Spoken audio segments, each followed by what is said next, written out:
All right. Welcome everyone again. This is Shima Ozins, and today you're joining the dashboard series of the webinar, When to Use Which Chart. Last month, or the last time on the session, we talked about the back to basics on dashboard, and you learned 3 key things. But today we're talking about the chart types. Okay. Again, my name is Shima Ozins, and I'm the dashboard designer or advisor. I have 13 years of ClickView experience. I joined Click back in 2002, and last role at Click, I was in charge of demo.click.com, the website itself as well as the content. So all the demos that you may see there was something that my team was responsible for. And that's where I'm coming from, a lot of knowledge and passion about data visualization. And today's moderator is Apeksha Pathak, and she is the senior UX designer. So if you have questions around the chart types today or some struggles that you may have around the usability, you may ask the questions live at the end of the session today. And this session is only 30 minutes, but I will have the presentation for about 20 minutes, and then the rest of the time I will open it up for the questions. So I have a lot of content to share with you. I'm very excited. And I've given this session in the past many times, but it was always more than 60 minutes long. So let's see how much I can share today with you guys. So webinar logistics. Again, everyone is muted during the session. And this is an interactive session, so I may ask you some questions. I'd like you to answer them in chat panel. Once again, this session is recorded, and there is a survey after the session, so please answer them as much as you can, and then I will open up to the Q&A session. Okay, and let me just go through the Q&A session just to make sure that no one has any questions. Okay, good. So you might have heard of this DAR concept, D-A-R concept. What it is that it's a dashboard, analysis, and report. And this is something that you may have on the BI tool that you may have currently. And the first sheet or the first landing sheet may be more of a high-level information dashboard, which tells you what is good and what is bad. And then the second is analysis, and you may have multiple views of this, and this is the why and how and which things are good or bad. And then the last part is the report, which you may have some general ledger information or some line item level information, or where you can find the codes of why it is bad or what is good. But when we talk about the chart types, we're usually talking about the analysis part, which shows you why, how, and which things are good or bad. Okay? So basic chart types, this is what I came up with as the basic chart types. And there are so many other chart types that you may see. But we have a bar, line, and combo chart, or bar and line combination chart, pie, scatter plot, straight table, and pivot table. And I will ask you some questions, and you may type in the chat panel, so I'll just monitor this. So sales quantity by regions, then which chart type would you use for the basic chart types that I just showed you? And I'm going to go through this quickly, but feel free to type it in the chat panel if you know which one. So the the easiest one I would say is the bar chart. What if you change the dimension from region to years? Which chart type would you use? I would say it's a line chart. How about if you add a discount percentage to that line chart? Then do you change the chart type? Yes, you would use bar and line chart, the combination of the two. How about if you want to show the relationship between discount percentage and sales quantity? Then I would say you would use a scatter chart. Now, some of you might have already knew about these, but some of you may have no ideas about why the scatter chart is better than a bar chart or a line chart. And at the end of this session, you have the clear understanding of each chart characteristics so that you'll be able to answer these questions on your own. And that's the goal of this session. So let's go through the chart characteristics. A bar chart, which is the most commonly used chart, I would say, in the visualization, and it's very easy to read. Everybody can understand it. It is to compare things side by side. It usually shows the quantitative information, and you would use either 1 or 2 dimensions. And I would recommend you to use this for the same unit of measurements, for example, amount versus amount or quantity versus quantity. Or it could be the percentage versus percentages. Another bar chart that you could use is for a bell curve. This shows the most common peak. And in this case, I would suggest you to have the numerical value dimension on the x-axis. So in this case, this is showing the Olympics athletes and what the ages are. So you can see the peak of Olympic athletes for all sports is about early 20s. So you can see the commonality there. The next one is the waterfall chart. This is a great chart, but it may take some time for users to understand what it actually is showing. And what this is very similar to the bar chart, but it shows the breakdown of an initiative value down to the end result.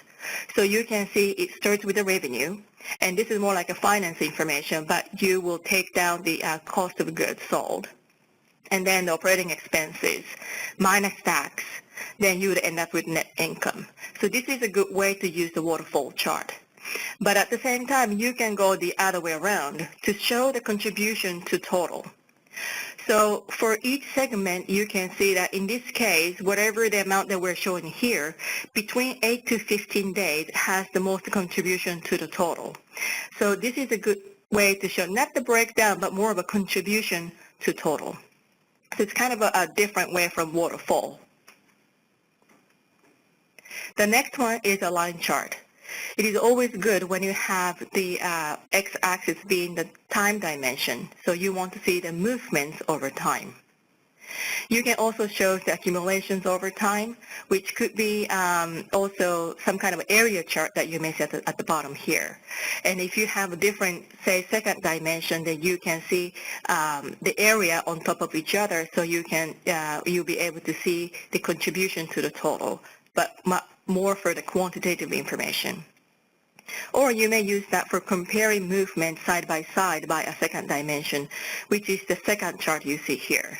So you can see, for example, the pink line is the highest overall, but then sometimes the yellow one was over than the pink, but then it came down. So this is a good chart to show the movement side by side by a second dimension, not only the timeline. And combo chart, or you may combine the symbol, bar, and line, and so forth.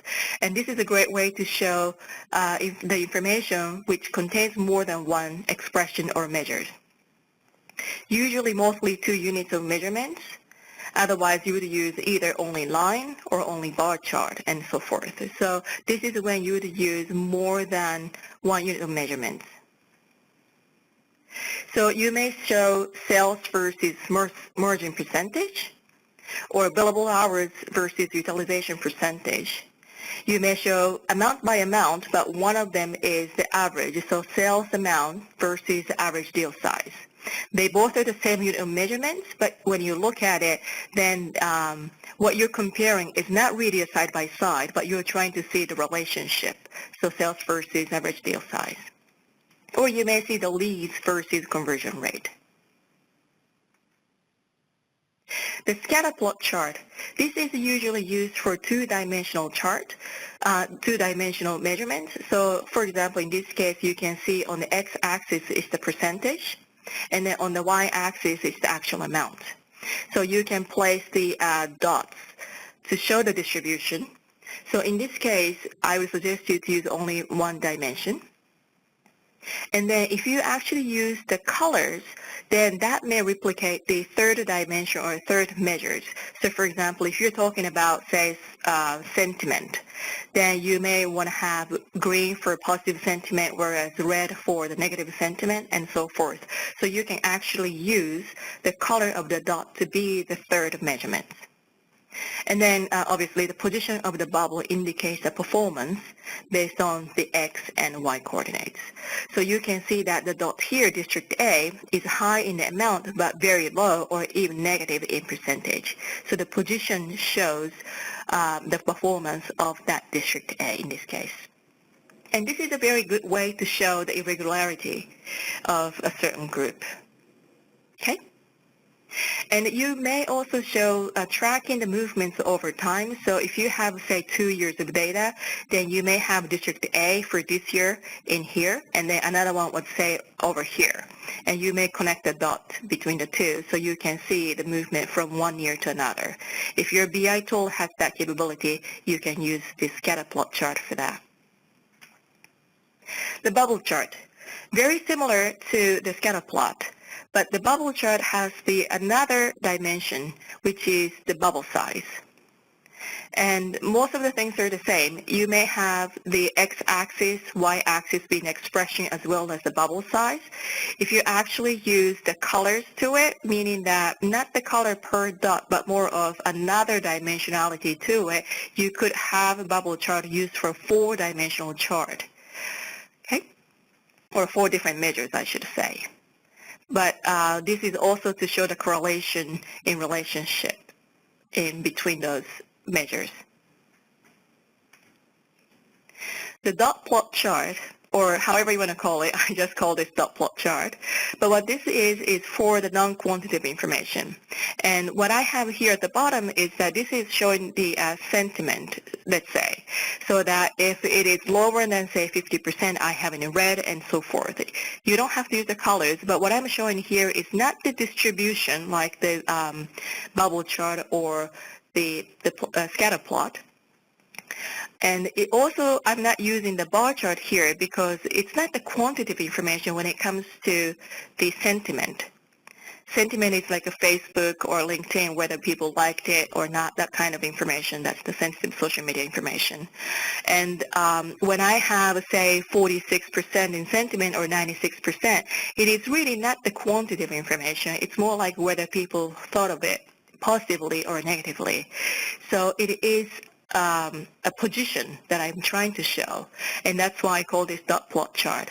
You may use a symbol or dot in your chart to display this information, and usually it is for one measure, and then you may use it for 1 or 2 dimensions. If you want to compare within the same bucket, then of course you can use the second dimension there as well. The bubble plot chart, it is very similar to the dot plot chart, but in here we're showing the quantitative information because in this case we're using the bubbles. The bubble size actually means something. So it is also showing the positions, and let's say this is the sentiment again. So the position of the bubbles will show you certain things, but then the bubble size also showed something different. So this is used for 1 dimension and for 2 measures. A pie chart. This is a distribution to total. So taking everything as 100%, then you may want to see the distribution to that. It could be the market share, or it could be, various things. But I would suggest you not to use pie chart if you have more than maybe 6 or 8 slices. If there are just too many of them, it is just difficult to read. And in that case, it is just better to use a bar chart or some other chart types. This is good to use for 1 or 0, yes or no, or male-female distribution. And then the share value, as I mentioned, if the 100% is total, and if the market share is 34%, you certainly can use that. Stock chart, you've seen this before. This is to show, for example, the currency exchange rates. And similarly, you may have the box plot chart. It has more measures than the the stock chart. But this is good for the stock prices, the opening price, closing price, minimum or maximum, and so forth. And so that's the box plot. You may use a bubble chart, and you may be able to replicate this with a bar chart depending on your BI tool. But it's a funnel chart. It's good to show the breakdown of total. It's kind of similar to the waterfall chart, but it is horizontal and then coming from the top to the bottom. It also can be used for showing the stages. So for example, it could be the opportunity stages for sales. It may start with a target list and became leads, and then opportunities and so forth, and closed one. So it is good to show the stages or steps. You can also show the timeline buckets when it comes to AR, accounts receivables. You may show, for example, the current open bucket and then 0 to 30 days, 31 to 60 days, and so forth. So you may show this for the timeline buckets. The tree mapping. It is good to show the distribution again. But it's more like a hierarchical data, and it doesn't mean that you have to have year, quarter, or month, but you may have some products and then some salespeople, some kind of hierarchical data you can use a tree mapping for. But if you have so many dimension values, they may be very difficult to read, so be careful of using tree mapping. But it is a lot better to read the data more easily compared to when you do the same thing in a pie chart.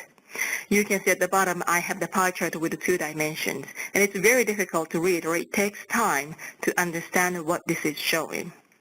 One of my colleagues at Click used to say this, it's a wedding cake chart.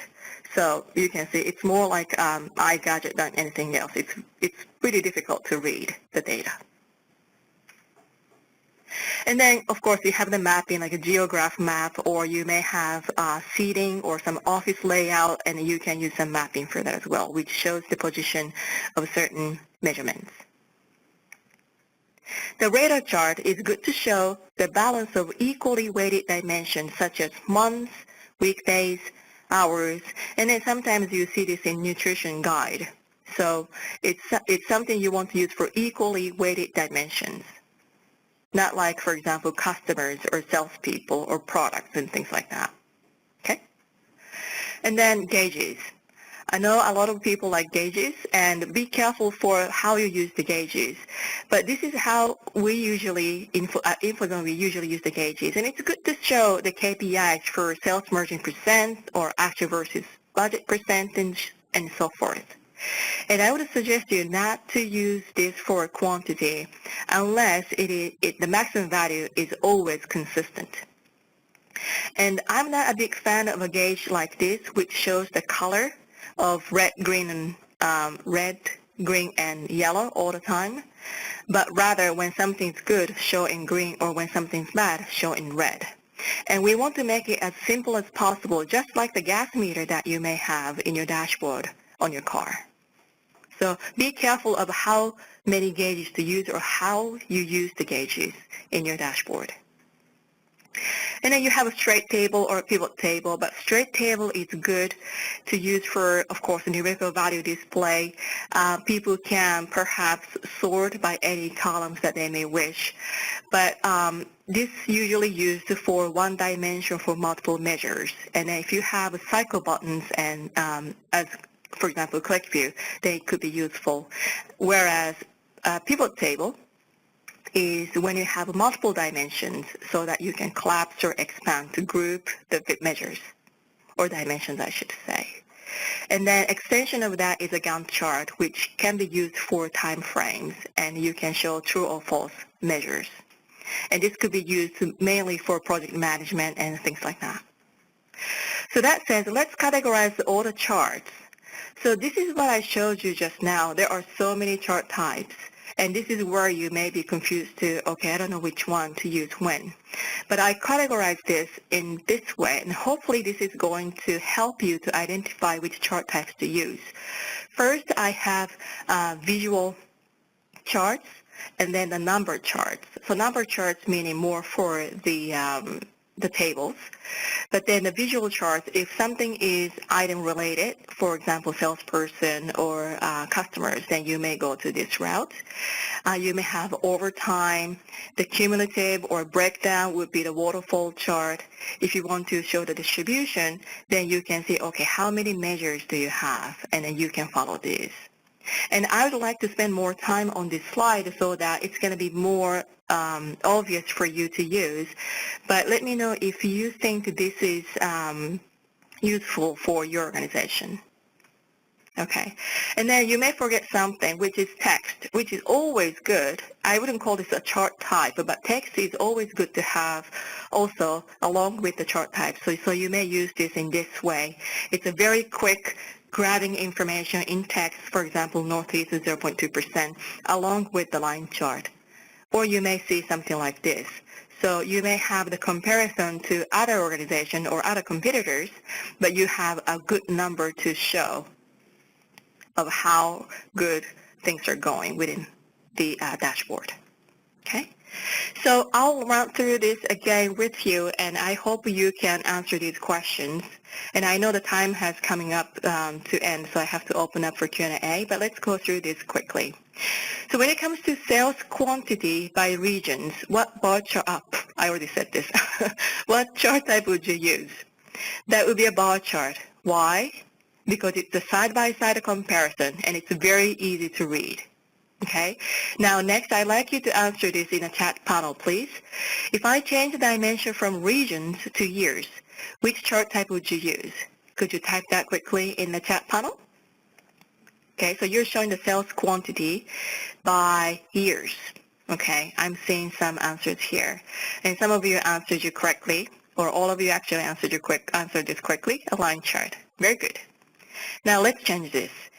We're going to add not only sales quantity, but we're going to add the discount percentage. Which chart type would you use?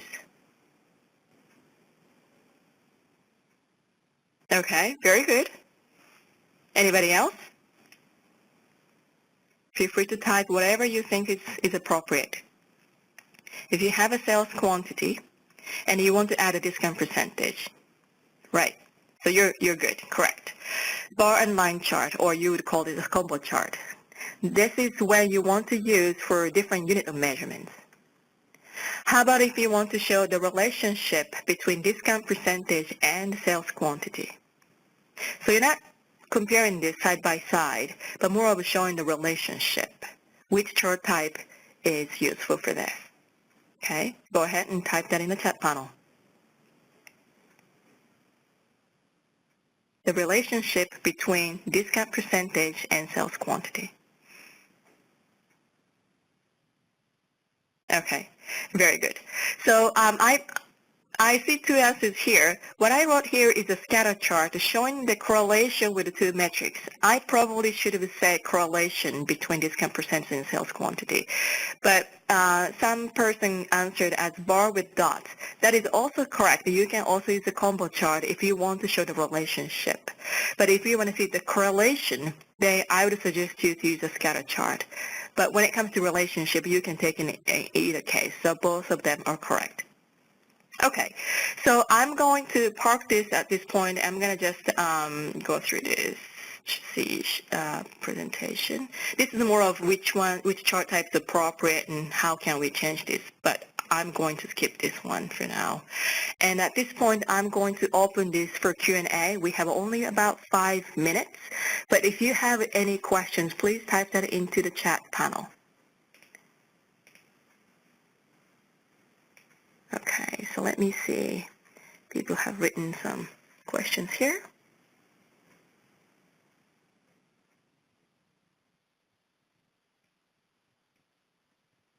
Okay, one question is, have you used spark lines or bullet charts? Good question. Yes, I have used them. So spark lines is more like a mini chart that you can have in a table, for example. And yes, I have used it.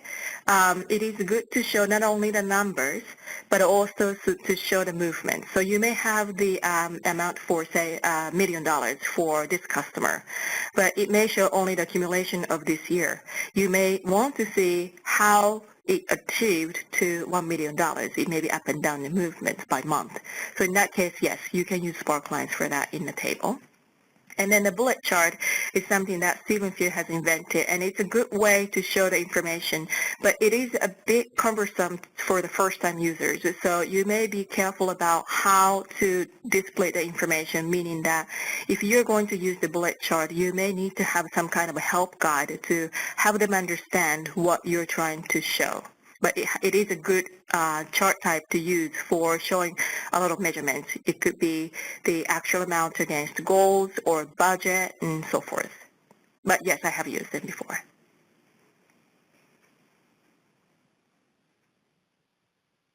Okay, another question I have is, can we have some real time when to use Scatterplot in farmer domain? I'm not sure what you mean by real time. Could you be specific to what you mean by that?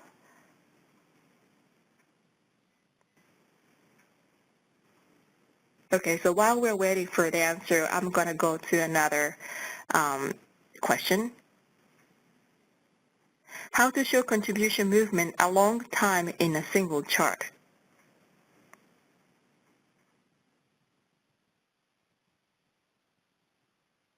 Okay, so I think this is something that you cannot show in the bar chart or a line chart.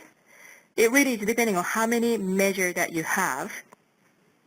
But when it comes to contribution along the line, you can also take a bar chart, for example, and then max that to 100%, and then fill only whatever the contribution of that time to be filled in a different color.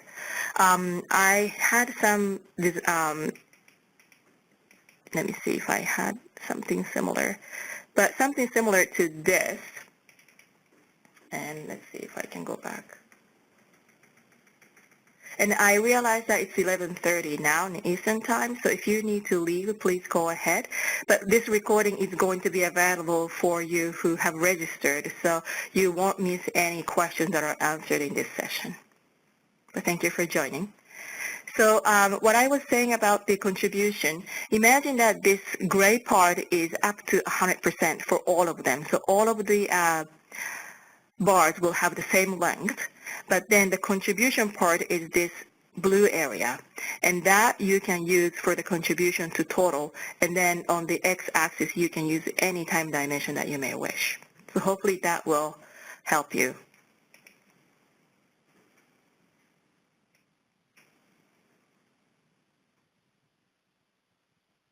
Okay, so I'm just reading some other questions.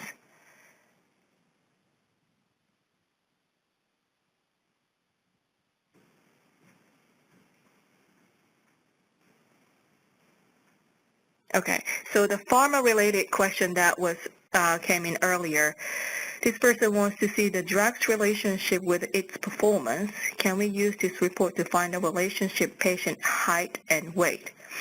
That's very interesting. I had to think about this. I would say that would be a scatter plot being probably is a good way to go.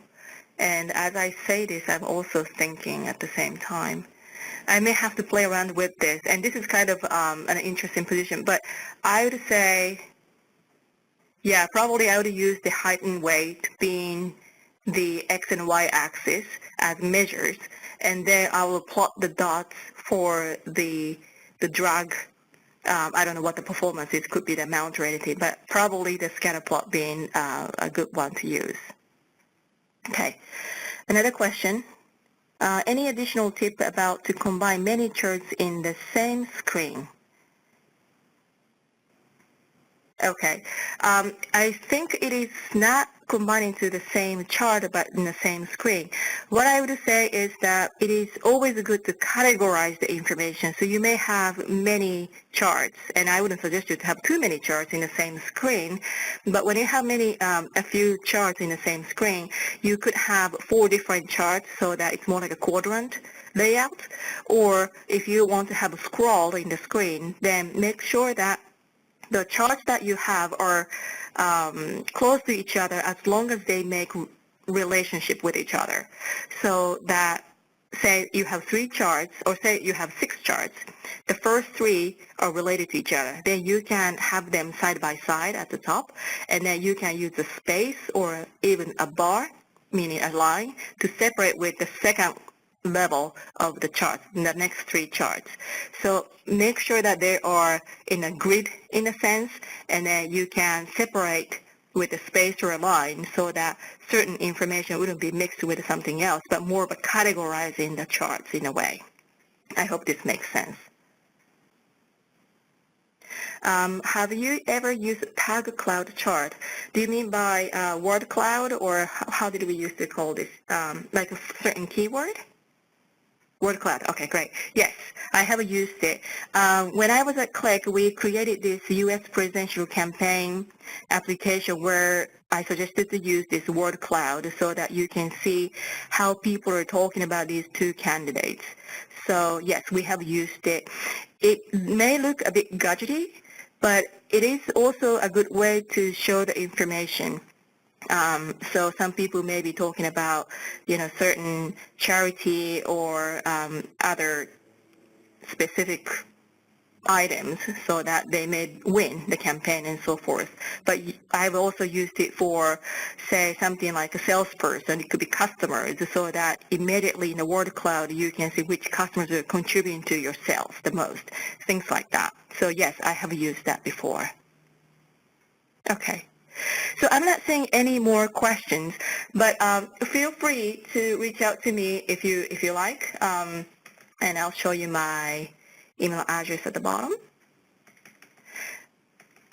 Okay.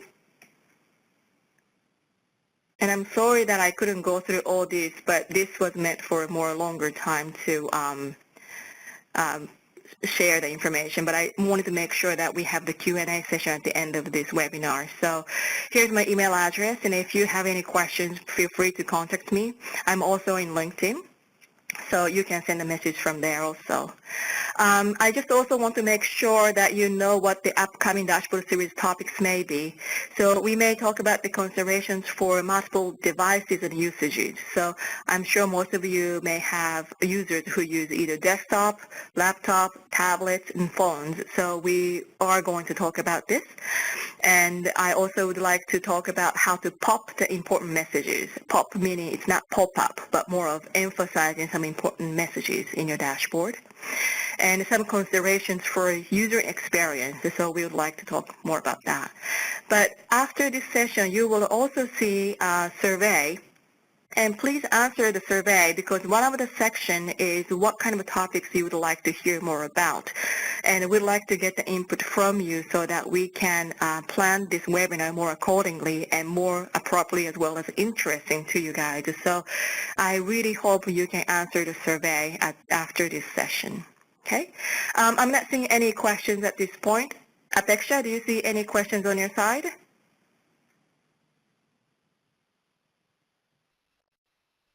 No, Shima, no, I don't. Okay, great. So thank you so much, everyone, for attending this webinar this month, and we'll chat again for the next webinar. Thank you very much. Bye-bye.